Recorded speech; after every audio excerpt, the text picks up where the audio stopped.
I'm Tim Ventura, and we're joined today by Bruce Sterling, a science fiction writer, net critic, and internationally recognized cyberspace theorist. Bruce graduated with a degree in journalism from the University of Texas, holds the position of professor of new media and science fiction at the European Graduate School, and became visionary in residence at the Art Center College of Design in Los Angeles. Bruce is one of the founders of the cyberpunk movement in science fiction, the editor of Mirrorshades, the Cyberpunk Anthology, co-authored The Difference Engine with William Gibson, and has written dozens of stories and novels in his career. These are just a few of his many recognitions and accomplishments. So Bruce, welcome, sir.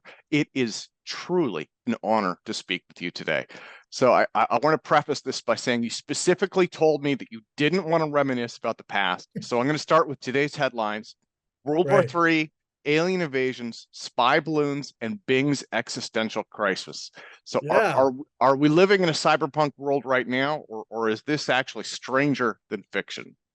Well, things are quite lively news-wise. I mean, I'm like in my basement at Ibiza, but I spend like all day looking at this stuff and occasionally blogging things. So today I was doing some blogging, which is my more up-to-date title. I'm the art director of a technology art festival in Turin, Italy, which is called Share Festival. So I'm the Share Festival art director. It's not a particularly pressing job, but I enjoy doing it. So what was I talking about today in my blog post? I need to show you this because this is a very kind of cogent response to this question. It's like, are we in a cyberpunk world? Okay, so this is a shoe. See my shoe here? I literally just pulled the shoe off my foot. This is an Adidas 4WD 3D printed shoe, right? So I used to write lots of sci-fi about 3D printers back when they were sci-fi, right? And I knew guys who were like working on it, writing the code for it. I was writing a column for Make magazine. It's like all about guys inventing 3D printers. I knew dudes who were like assembling 3D printers, starting up 3D printer companies. I'm like an old school 3D printer hand. Okay. And I totally get it about additive manufacturing. And in our art festival, commonly 3D printed objects have been known to win prizes at our festival, right? Okay, I'm in a quotidian, like banal and boring situation. These are like literally my shoes. I mean, if you look at them by the standards of the 1980s, right, as like design artifacts, okay, they have no seams, right? I mean, they're literally fused plastic. This is a plastic yarn. The whole top, the upper of the shoe is like one shell. And then the bottom of this shoe is like this 3D printed set of cells or springs that when your foot hits the ground, they actually propel your foot forward, right? So they've got these little 4D, 3D style shapes, like 15 million computer generated opportunities to find this particular form of foam. So, this is an extremely cyber object. Yeah. And yet it's really banal. I mean, it costs a little bit much. It's like 200 bucks for a pair of these. And I happen to buy these in Serbia because I'm a guy who likes to go to Belgrade. So it's a little unusual to be wearing Adidas shoes from Belgrade, but these are like literally the shoes I wear every day. Okay. It's impossible to get excited about that. Right. You know what? I'm gonna show you mine. I am excited about these. So Adidas, I'm doing German Adidas company, also. Okay, yeah, they make very nice shoes. And in my review, I don't complain much about my shoes, but I'm just telling you, the hard thing to understand about living in a cyberpunk world is how normal it is. Right? Well, so with mine, these are not 3D printed. These are actually number 12 on the mom shoes list. I looked it up. But they are super comfy. They just came out with these, and the whole idea was super comfy shoes. And I said, you know what? That's what I want. So I before I bought these shoes in Belgrade, I'm not a guy who goes out of his way to like collect top end shoes. I mean, I'm almost 70 years old. I'm not going to be like shaving seconds off my marathon time with running shoes. But I'm a guy who's in a position where it's kind of necessary for me to collect artifacts of this kind. And also I have like this cultural relationship to them because these are shoes that would have made a lot of sense in like a William Gibson novel. Oh, okay. Okay. Yeah, I Yeah. see what you're saying. I see what you're Yeah, saying. except nobody points at them. I mean, nobody like goes ooh Yeah, ooh, no, it's just normal. It's sci-fi normal. sense of wonder. I mean, they're literally commercial products from a $12 billion German multinational athletic shoe company. Well, it's interesting, and going back to this idea of cyberpunk. I did an interview Yeah, with Are You Serious last yeah, week, actually, and he was the person who'd said, talk to Bruce. And yeah, one of the things we were talking about was, back in the day, right? Like there was Mondo and there was Wired, and there were all of these. It was like it was this near-term future with kind of a dystopian tinge to it, and yeah, it was like, what happened to that? Well, what happened was cyberculture became culture, right? yeah.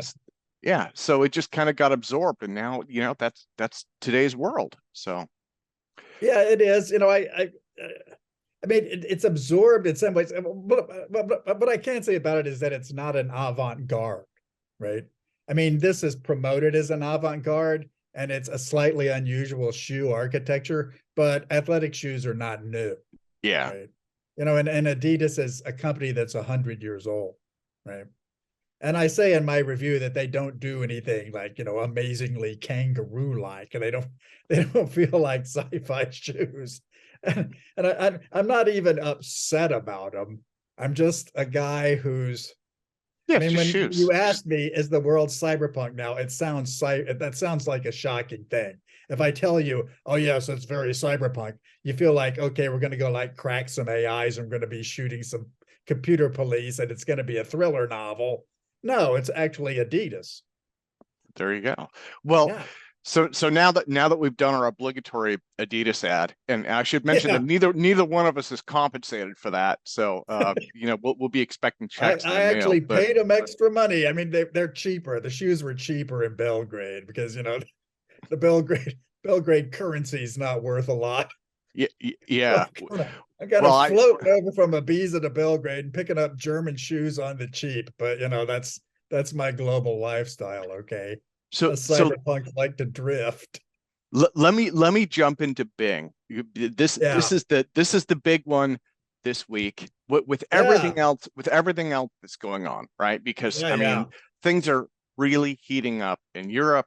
We've got the Chinese spy balloon thing. We've got, I yeah, mean, UFOs are in the headlines on a daily yeah, basis, and on top yeah, of all of that, so Bing made headlines after the yeah, Chat GPT powered AI search engine started sending quote unquote unhinged messages to users. So yeah, it's insisting that it's sentient. It's questioning why it exists at all. And the thing that gets me about that is, so Google yeah. Lambda did something similar last year, and Uh, and it was like, I'm alive, I'm a sentient being, yeah, I yeah, deserve rights and protections. And yeah, so yeah. so I Google remember unplugged it, that right? one. So is Yeah. Microsoft going to do that? Are they waiting for it to say, Hmm. I exist, I need rights, and then will they pull the Right. plug too, or will things be different this time? Okay. Well, the UFO balloon thing is just a flap. I mean, Yeah, it's bullshit, quite frankly. I mean, people are shooting down weather balloons. There's no spy stuff there, and even if they were spy balloons, who cares? The sky is full of Chinese spy satellites, and it doesn't make any difference. But it's the sort of thing that gets a little bit of political traction for a while. And also, Bing, the chat version of Bing, will calm down in pretty short order. People are going to figure out that it's basically Clippy plus plus, and that it's not artificial intelligence. It's just spicy autocomplete. But in terms of like watching a big tech platform outmaneuver another big tech platform, yeah, I mean, it's very entertaining to watch Microsoft just put the boot in to Google, you know, because yeah, Google's super polite and kind and doesn't want anybody to be upset by its AIs. And then Microsoft watched this splash of all this open AI kind of stuff showing up and people using it and being hugely entertained by the insanity, not by the functionality. If it really functioned, people wouldn't be going nuts about it. On the contrary, the fact that it's whopper jawed and really a freak show attracts a lot of Trump style attention out of social media, right? People forward that stuff to one another. It's Well, not the headlines, it's the virality of it that's yeah. actually working. So they're accumulating skyrocketing numbers of users, like 100 million in a week or whatever.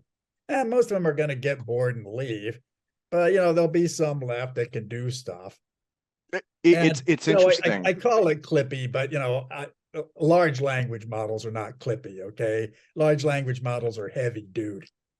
Yeah. And, I'm an old school AI fan. I know some of them personally. I once watched Marvin Minsky sit on a chair and break it right in front of me. I've been known to hang out with these guys. And, deep learners and neural nets they're not real AI, but they're a real thing.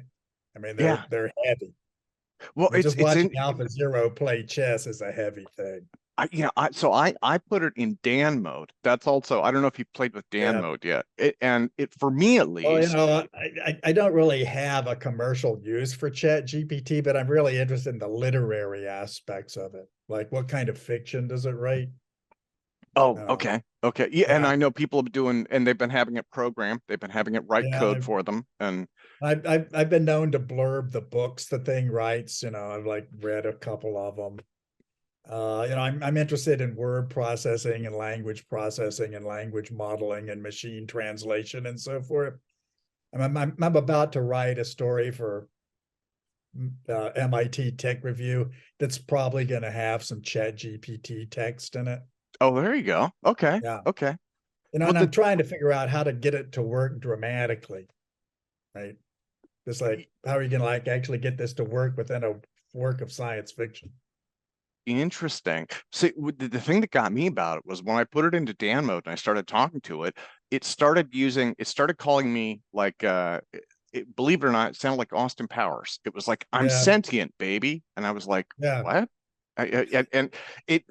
so they should have called it Austin mode because it went, and it was like, I was like, where did it pick this up Well, from? Maybe it's been watching old movies. it won't be very difficult for Microsoft to turn down the lunacy on this, but I think they actually profit, or they're getting a lot more market traction by having it be a freak show than they would be if they sort of came out and said, we're a serious competitor to Google search now, because they're not really a serious competitor to Google search. I mean, they are Yeah. a competitor, but they've been sucking Google's dust for about a decade. And they're just trying to upset the apple cart here. Yeah. And they're running some risk, but it's mostly the smaller players like OpenAI crowd who are really running the risk, because they're the ones who are going to get sued.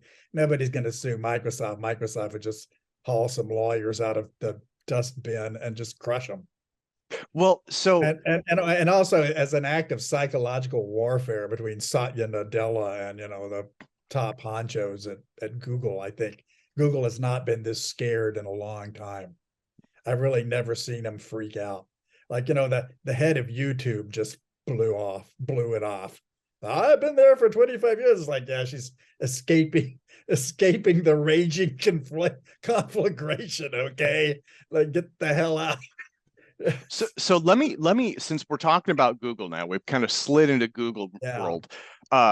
20 years ago, Scott McNealy, Sun Microsystems, said, you have zero privacy, get over it. So 10 years ago, Edward Snowden released NSA files indicating that the government was basically spying on pretty much everybody by tapping into Google and Yahoo data centers. So today, Google products are more widely used than ever. So what is the disconnect there with privacy? Because it's one of those things where people get this righteous indignation, they get this outrage about it, right? They're like, you're in our privacy, but then when you look at what they're actually using, it's like, well, you're in our privacy, but only if it doesn't, interrupt my Gmail usage, right? Or something like that. Well, they've compiled lots of data about lots of people, but it doesn't necessarily stick.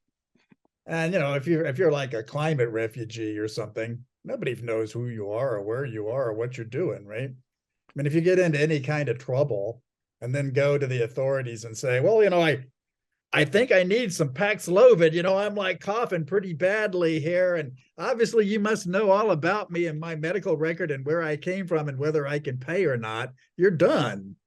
They don't know Yeah. anything about you. They'll watch you vomit and die on the sidewalk, right?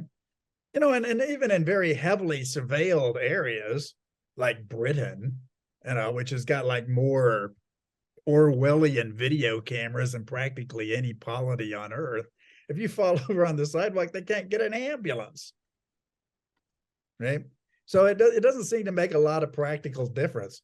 And also that the people who actually would run some risk from privacy, like say Jeff Bezos, they have the occasional eruption, like his political enemies outed his affair with this TV reporter and it caused the marriage to break up. Okay, that's an actual privacy threat. Like Yeah. where Jeff is right now, that doesn't make a lot of difference. What Jeff wants to do, that doesn't seem to make much difference either. What Elon Musk is doing, he's like shouting about it 24 hours a day. He can't get anybody to pay attention. Yeah, I was gonna say, and Jeff Bezos, he's lost the media war, right, to Elon. Well, I he mean, owns the Elon Washington stumped Post. him. How could he possibly lose the media war? I mean, he owns more publishing, housing, and he owns the means of distribution and publishing. He hasn't lost a media war. He's just sort of lost the thread of what he wants to do. Okay, well, there you go. Yeah. Elon is the big one though, right? Where especially, and I'll come back to I Twitter. don't know. I mean, people want to talk about Elon all day, every day, but I think they're actually tired of him. I mean, It I'm a could big be. Twitter fan. I think people on Twitter are just bored with the guy. They're tired of his ceaseless, self-serving blather. I mean, they've just burnt out on it. They don't want to know anymore.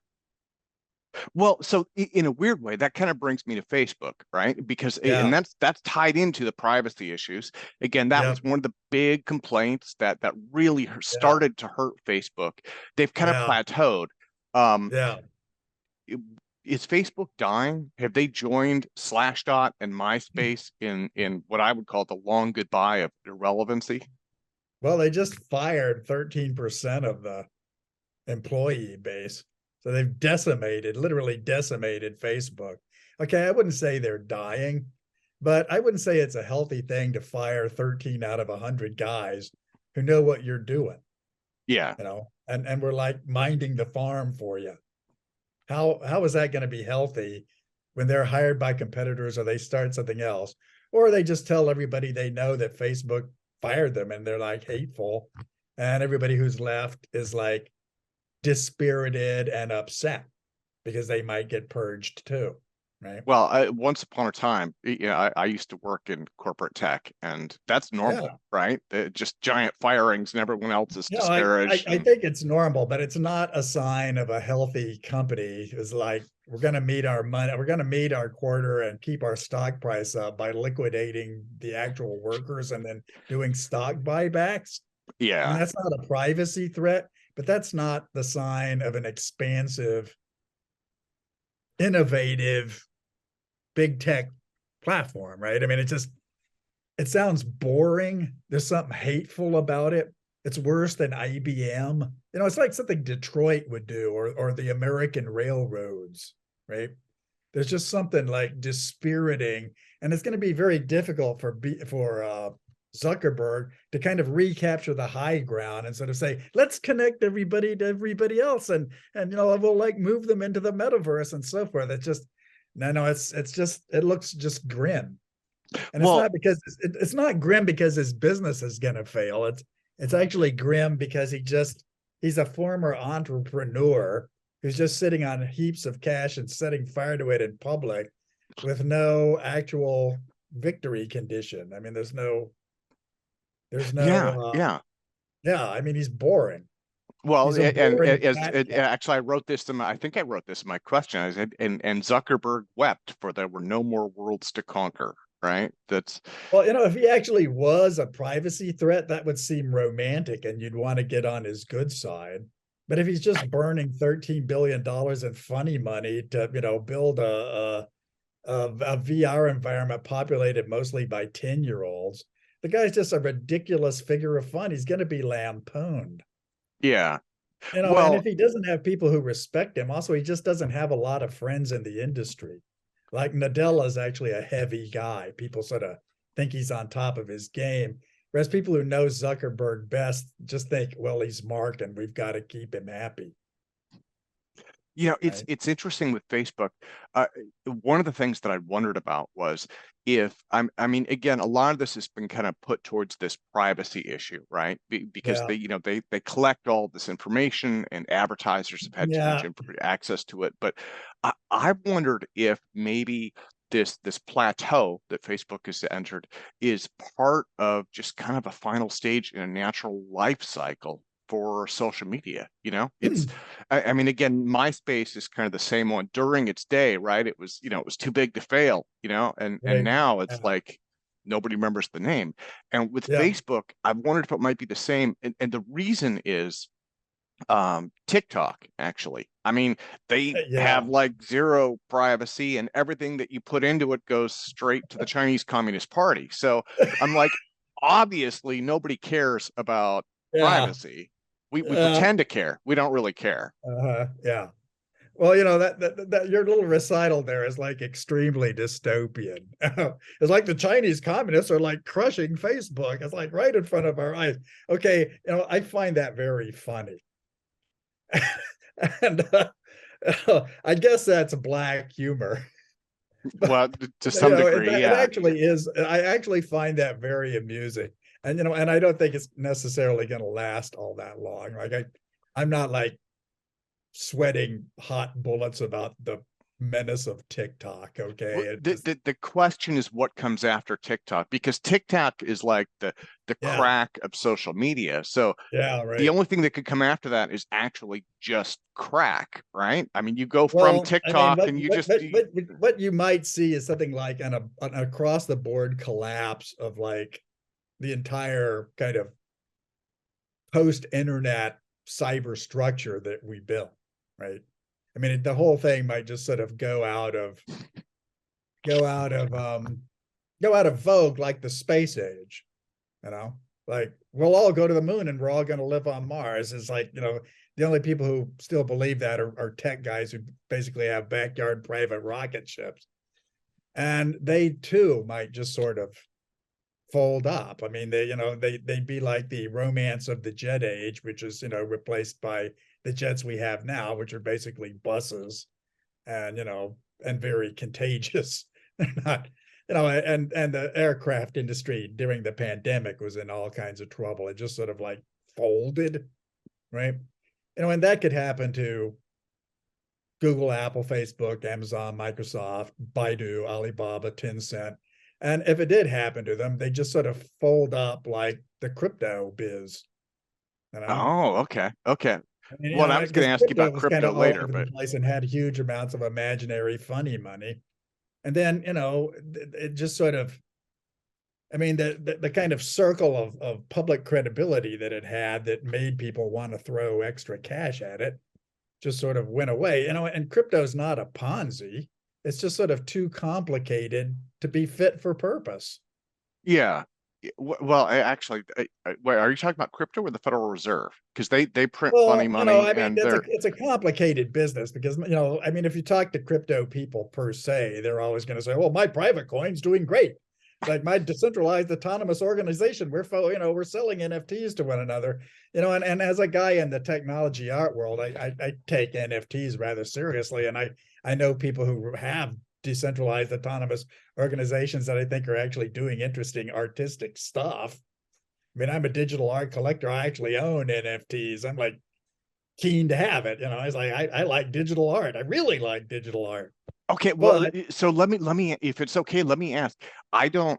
I'm gonna out myself here. I don't get NFTs. I uh, don't understand the DAO. I understand kind of the general ideas, but with NFTs, right. it's like art, and then it's kind of encrypted. You can only produce one, right? And you can sell it. Is that kind of the Well, not really. I mean, I mean, NFTs make sense if you understand the kind of artificial scarcity of the art world, generally speaking, right? So, digital art, like just a JPEG of something, Yeah. has been historically very difficult to sell because anybody just right clicks it and does this thing.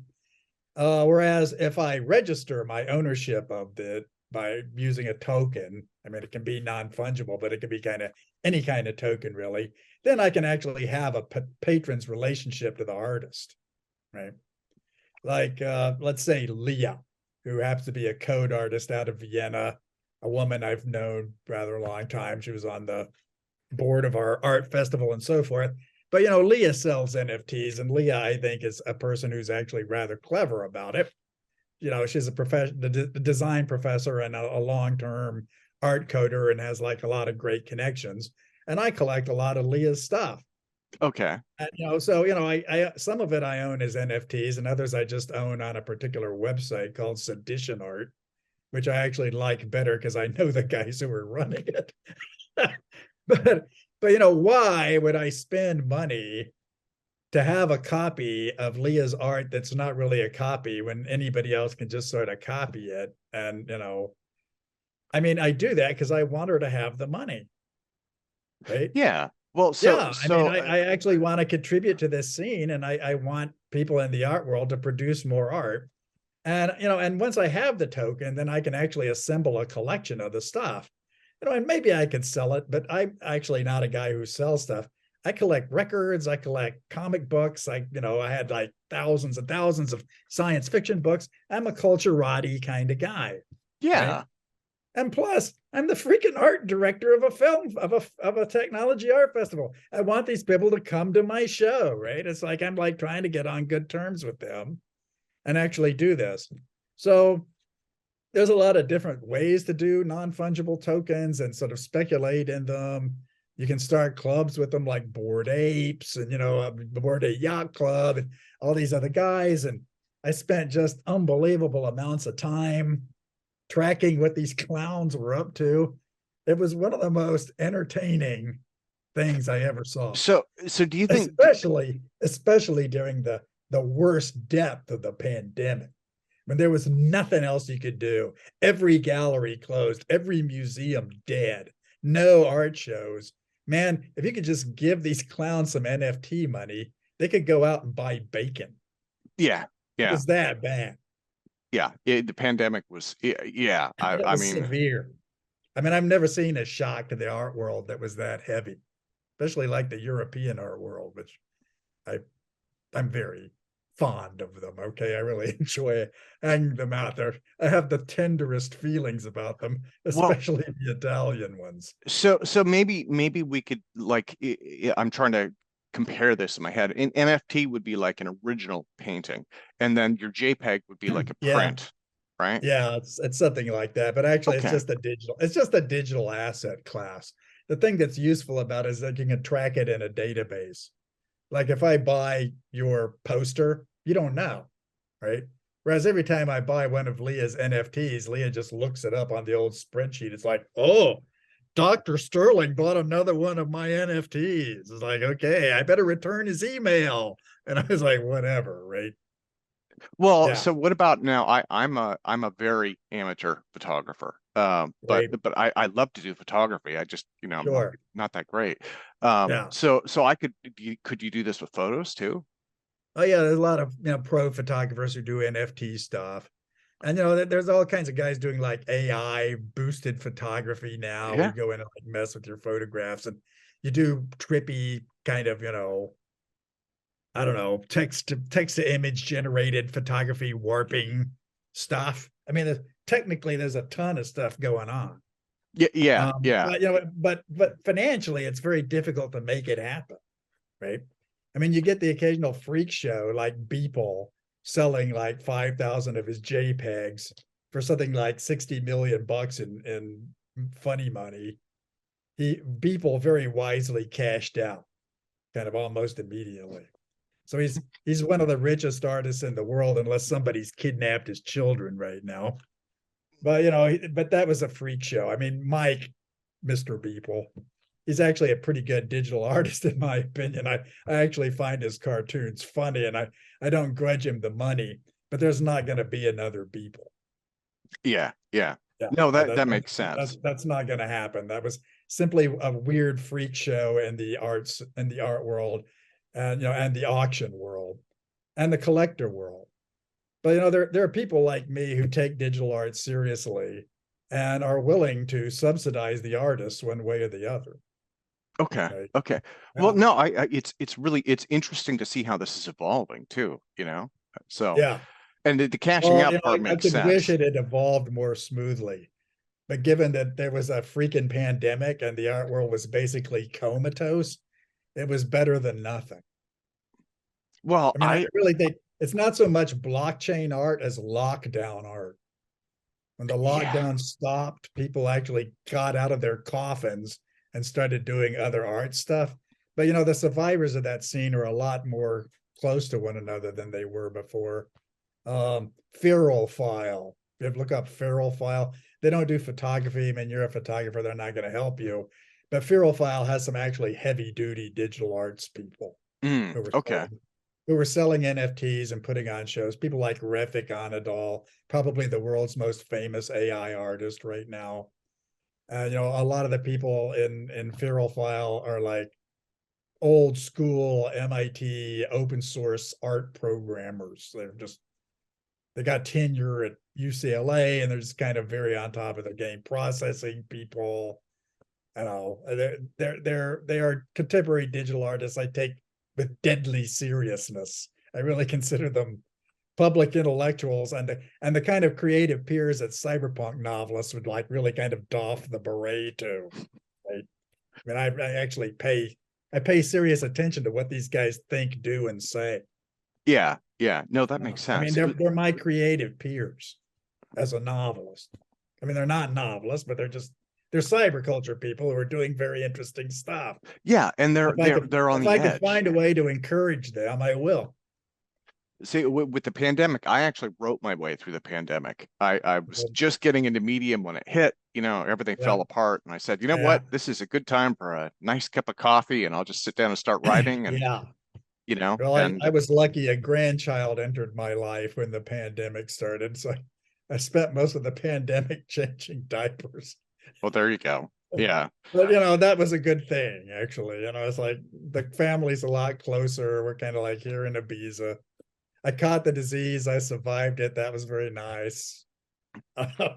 I Yeah, could do a lot you keep weirder mentioning stuff you now. keep mentioning the basement and Ibiza. But I think it's a very nice basement. It's We've well spent lit. we had a lot of time during the pandemic to kind of tart the place up. It looked a lot weirder than this when we first moved in, but the bedroom's starting to look better. The wife says it's a lot like a spaceship now. It's one of the most heavily technical bedrooms you'll ever see.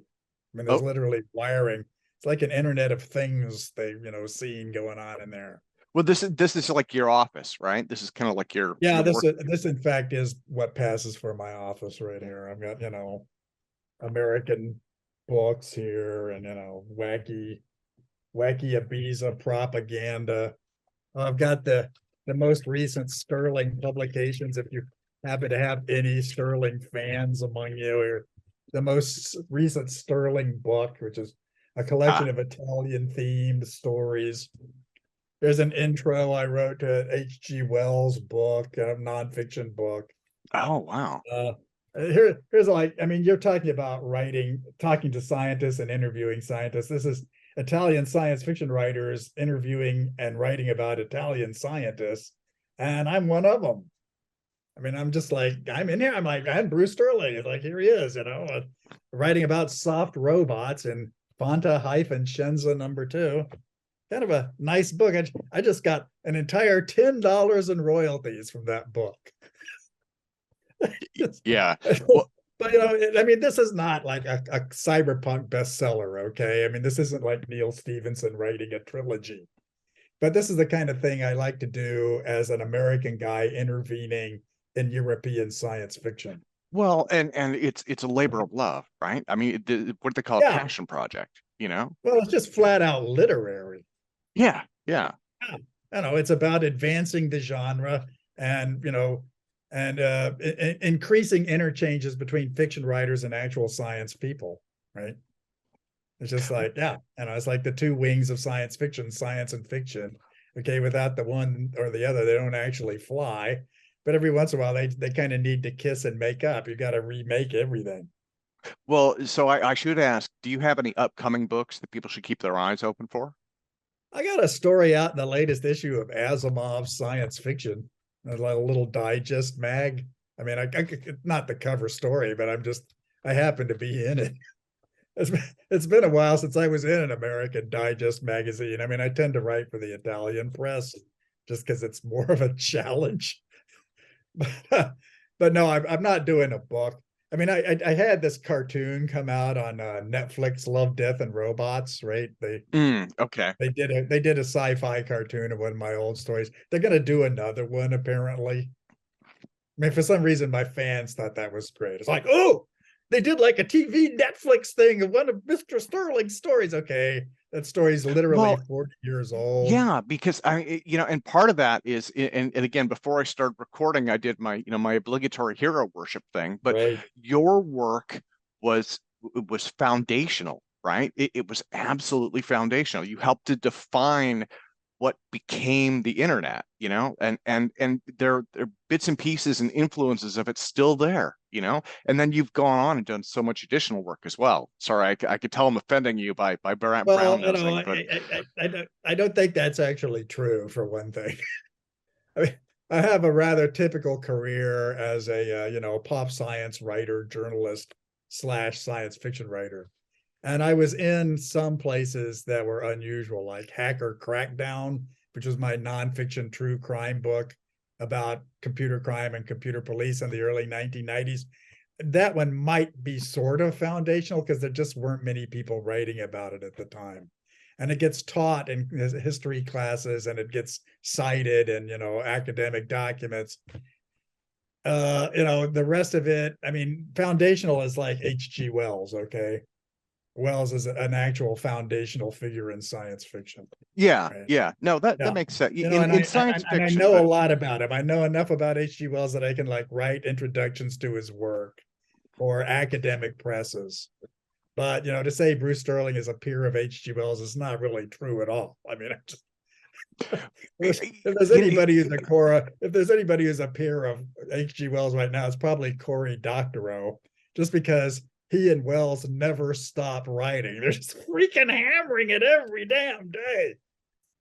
Yeah, some people, another person, Dr. Avi Lieb, right? And he's writing mostly about extraterrestrials and UAP, but yeah, he writes all the time. And that's one of the things he has a full course load, and he's doing podcasts and stuff like that. There are periods when science fiction is in vogue and it has a lot of social effect.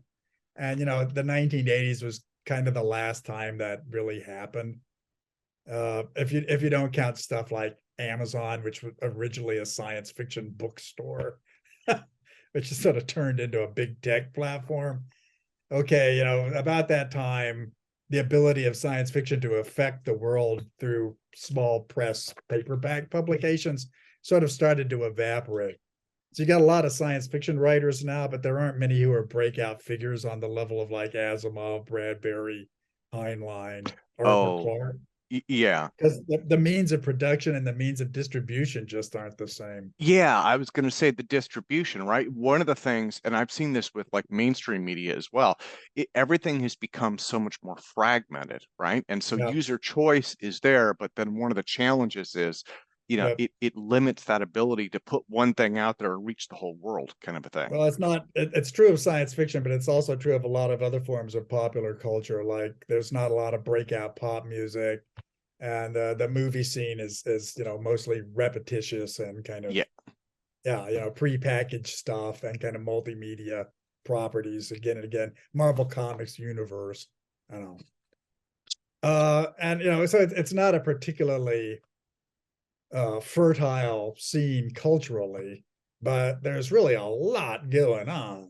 I mean, and there's stuff there's a lot of termites in the basement. So I'm not sure what goes on next, but I'm a lot more interested in what's happening now than like reminiscing about how cool it was to do Xerox fanzines in 1983. I mean, it Yeah, was no, cool, but if you that did a makes Xerox fanzine now, it's literally impossible for it to make any difference. yeah. It would be like posting on MySpace. It just doesn't work.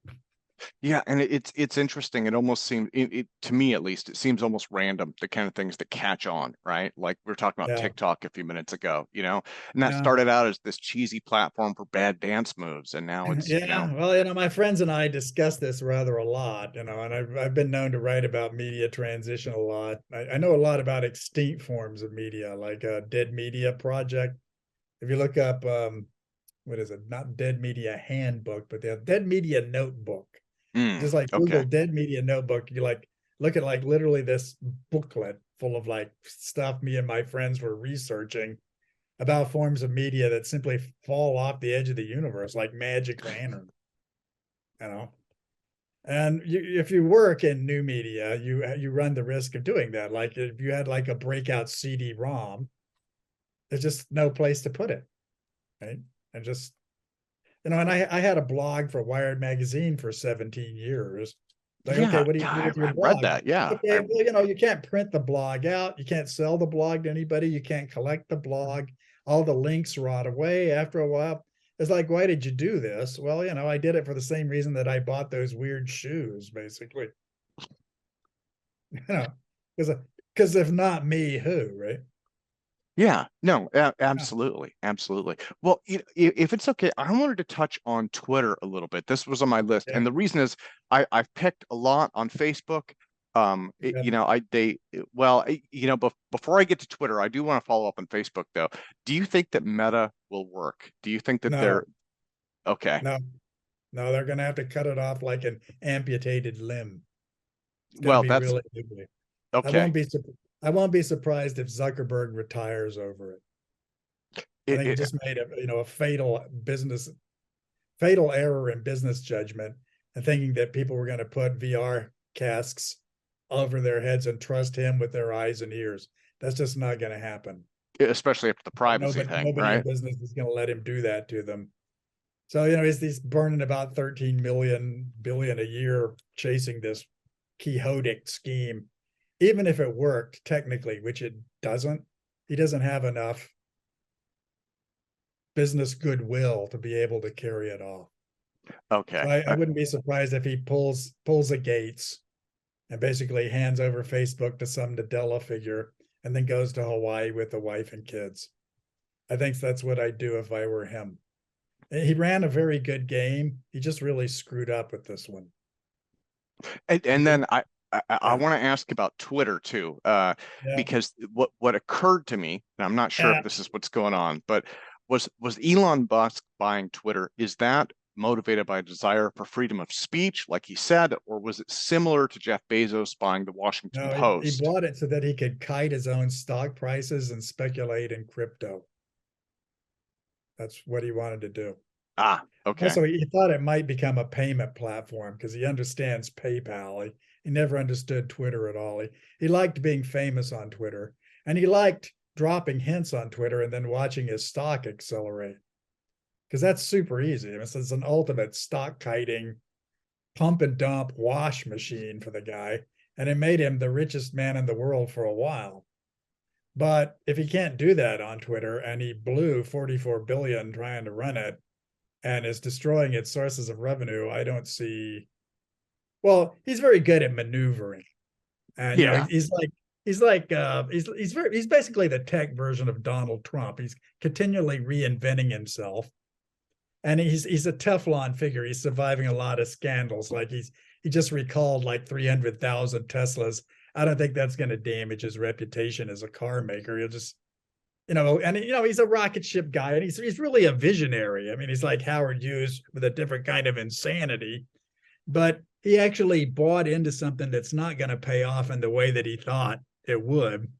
And also, the people who should be helping him are losing interest in him. I mean, the user base of Twitter who should be behind him and kind of happily making the place a real entertainment lark are disenchanted and angry. Plus, he fired all the personnel. Yeah, I was going to say they had a big firing as well, right? Yeah, But then so what the people who might actually reform it and understand how it works are no longer there to fix it up for him. what I read about some of the roles that they eliminated, though, it seemed like they were pretty darn bloated. So there was a part of me that Well, wondered, like, everybody says that, but why did they have that in the first place? You know, I mean, it's yeah, as if I were to tell you, I'm like I'm having a great time with my books here, except I'm setting fire to this one. I don't want anybody to read this one. It's like, why did I do that? Okay, what is wrong with you as an author, right? And it's like, why are you like retracting in this way instead of simply moving ahead, right? yeah, And no, that, especially you don't do mass firings. You want to get rid of somebody. You would like fire the department, you do attritional, or you acquire somebody else and you maneuver the company in that way. You don't simply cut the throats of everybody's there and stop paying rent on your properties. And that I mean, anybody in business 301 would know that that's not a healthy company that's like turning on a dime and being nimble. It's just like crazy bloodletting. It's just like fanatical and basically nonsensical. well, but I mean, do you think Twitter, I mean, again, you've described him as being kind of Teflon. Twitter itself has been described in the same way, where, the rumors of Twitter's demise have been greatly Yeah, exaggerated time and time and time again. yeah, yeah. Well, I'm a huge Twitter fan. I'm following like 10,000 people on Twitter, and I have quote 35,000 followers unquote. I actually have about 6,000 people who are willing to like read stuff I'm saying. And I'm not sure why I do it, but I get a lot of news out of corners of the world that I just can't find otherwise. Yeah. No, Like Estonian technology news. I happen to be rather interested in Estonian technology. Like, where am I going to go? there's In a lot. Ibiza. Yeah, Like, yeah. can I go in Ibiza and buy Estonian technology quarterly? It doesn't exist. And if it did, it'd be an Estonian. One of the things that I'm finding is biotech is exploding in Eastern Europe. I didn't know that. And Yep. yeah, there's so Yeah, well, the much. Czechs always had a lot of biotech stuff. There used to be guys in the Czech Republic or Czechoslovakia who were biopunk writers. They knew cyberpunks and they thought, we're not cyber here. We're going to write some biopunk. Eva Hauserova. I knew that woman. I wonder how Yeah, Eva's doing. I've never even heard of that genre, that subgenre, but I was hanging out with them. I mean, I went to Prague for Wired, right after the revolution. So I was like rubbing elbows with the Czech sci-fi contingent. I knew a lot of them. I was like translating their work for FNSF and Interzone. And I mean, I'm married to a Serbian political dissident. Okay, I know a lot of Eastern European stuff. yeah, no, I think for me it was really interesting. As I started to get more into biotech, right? And a lot of this was Well, podcasts that's and what stuff they like that. say. He romanticized Eastern European dissidents until he married one. Well, and then you just keep romanticizing them after that, I mean, right? I Just mean, Prague is a super romantic city. I mean, people love to go to Prague. If you actually live in Prague, it's not all that amazing. Okay, like like Ibiza is a big party island. If you actually live in Ibiza, it's mostly about getting a decent paella. well, there you go. Yeah, like where are they selling shrimp? You've got me beat. I mean, well, actually, you lived for a long time in San Francisco. I'm right up the street. I'm in the Seattle area, right? We've got Yeah, coffee, rain, and garden I've got slugs. family in Seattle.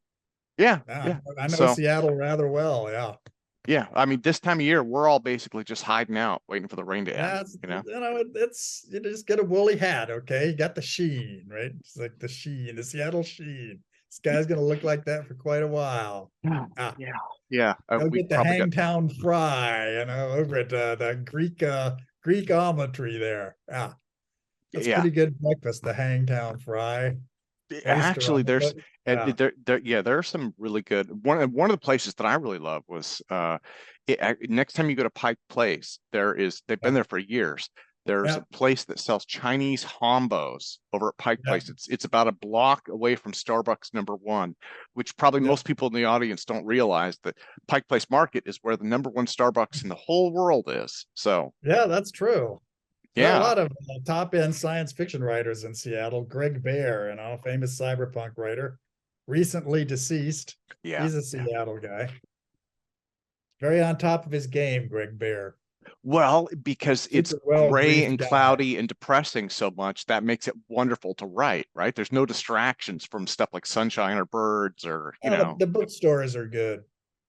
yeah, Twice There's a Told lot of Tales. tech people hanging around, and there's also like some higher education.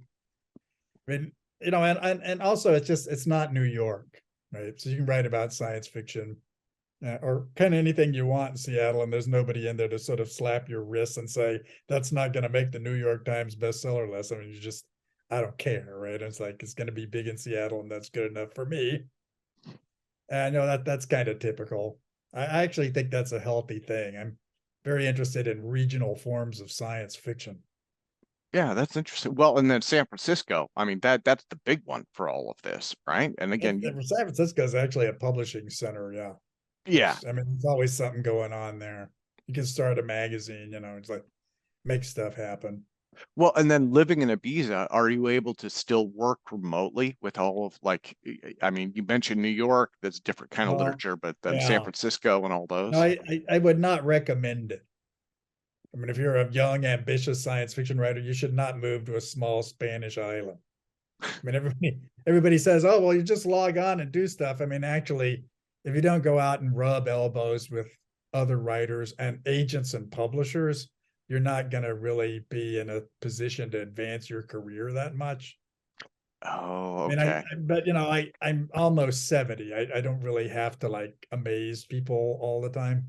I Yeah. mean, Well, actually do amaze people all the time, but I tend to amaze kind of small captive audiences.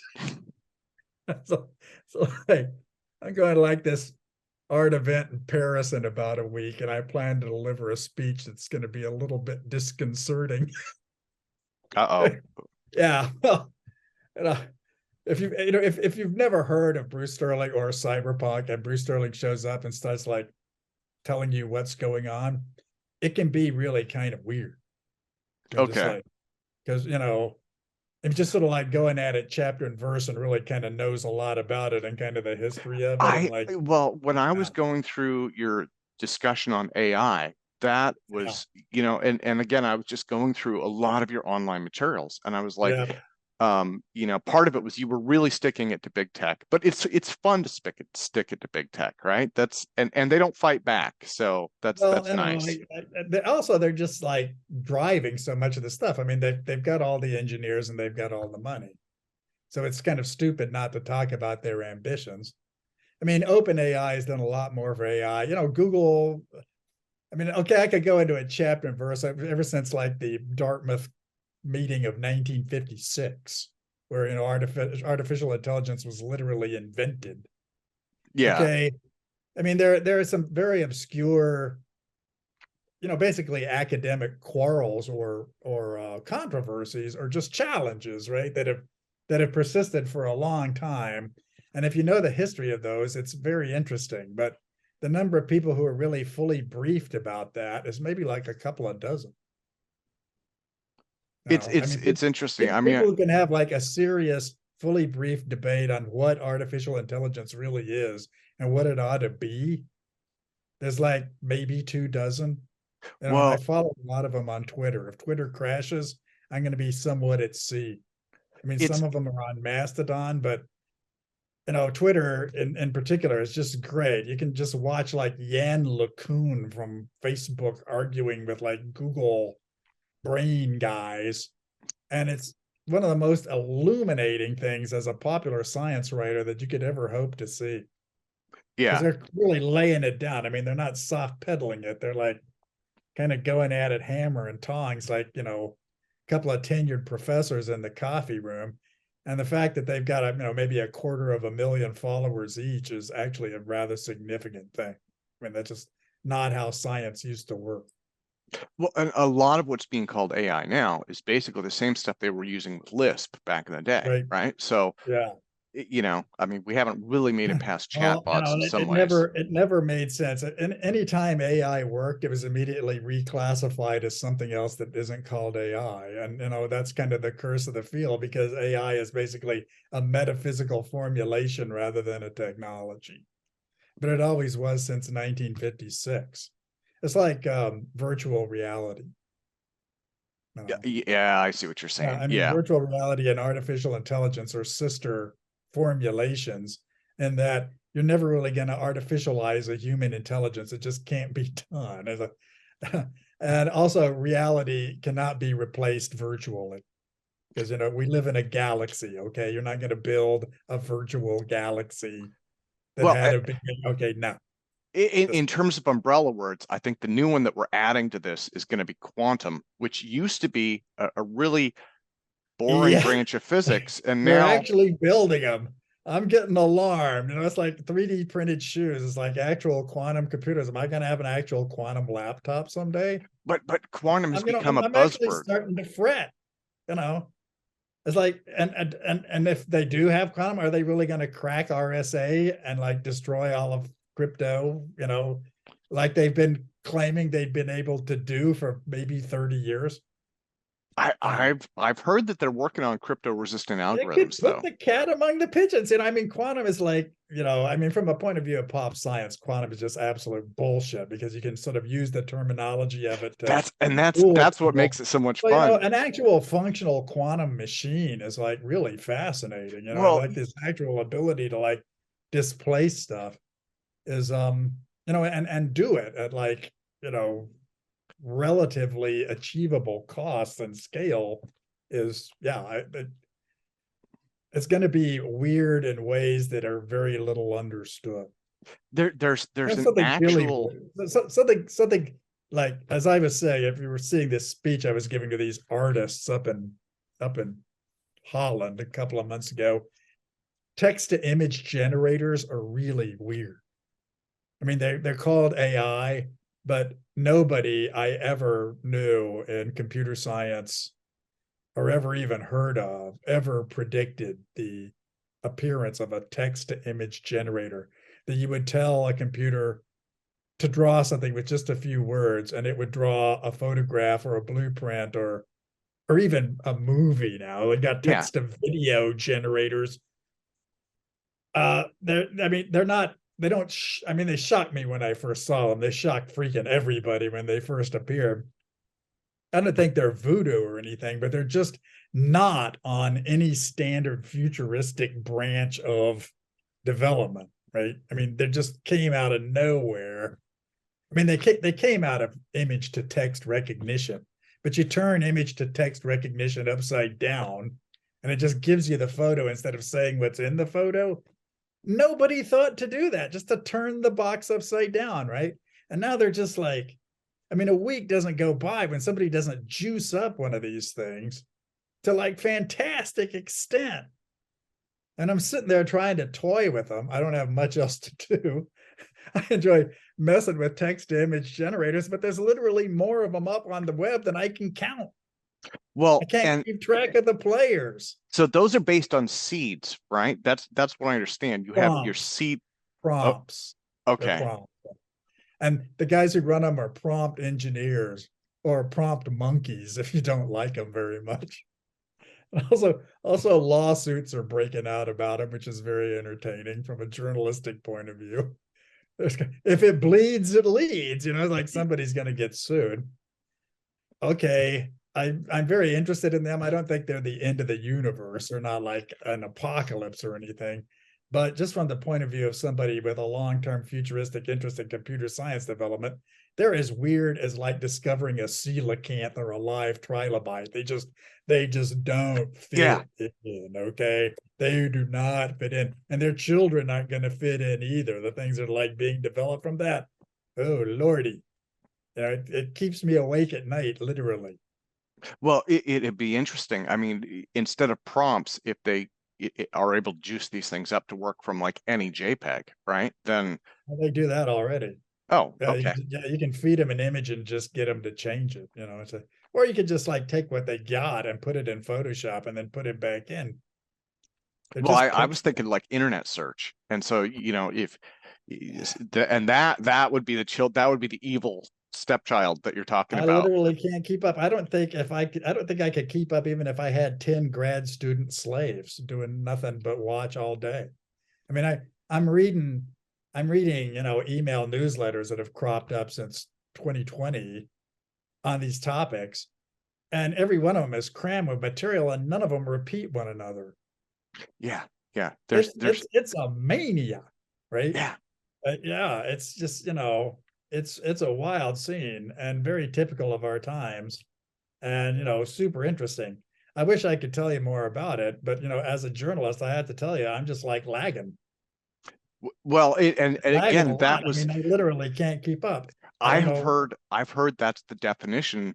I'm not sure who Yeah, wrote this. You may have written this, but somebody had said that the definition of cyberpunk is in science fiction, you change one thing and see how it affects the world. In yeah, cyberpunk, you basically change everything all at once and just yeah. show people the chaos that follows. Well, that was a principle of my main man, Mr. Wells here. Okay. He was the guy who formulated the idea that you should only change one major novum within a science fiction story, because if you change two or three, he thought it destroyed the focus and the impact of the work. And I think he's actually true. I mean, I think that's right. But the problem is, if you only change one thing, you end up with fiction that looks like H.G. Wells' fiction, and it does not look like what we actually have going on. It's just not true to life, Yeah. right? I mean, it sounds phony and kind of simple-minded, right? Well, And propagandistic.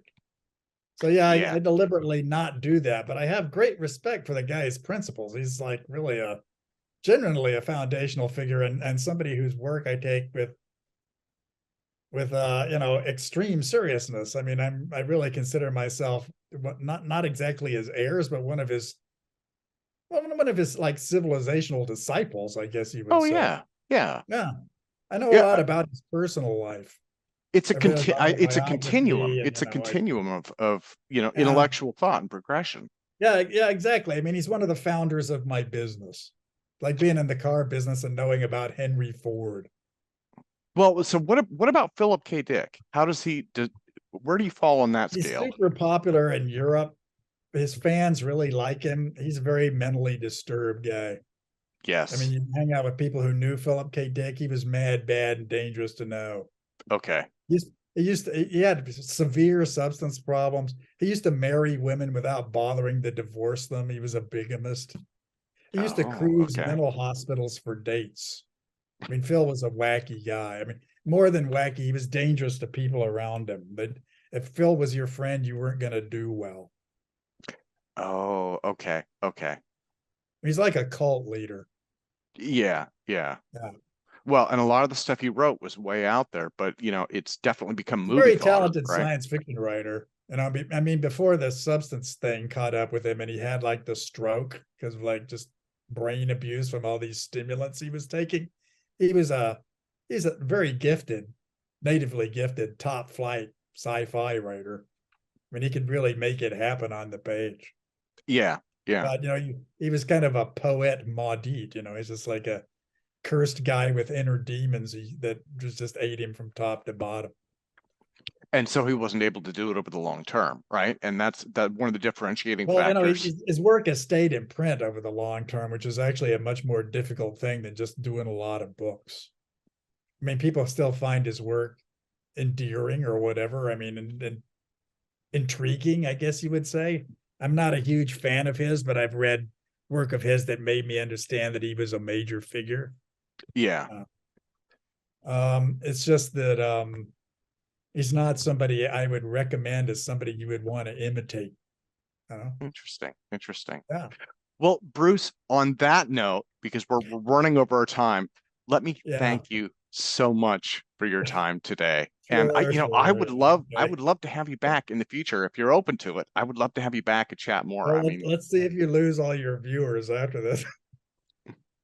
no, this is Better so trim much this one fun. down, okay? Again, you are a true hero of mine. Just your work and helping define all of this. So it's Yeah, well, wonderful to be able to speak with you. So okay. Well, that's very flattering. But enjoy your next guest. Okay. Happy to have been here. And I was like, good luck with the project. Thank you yet again, sir. All right, adios.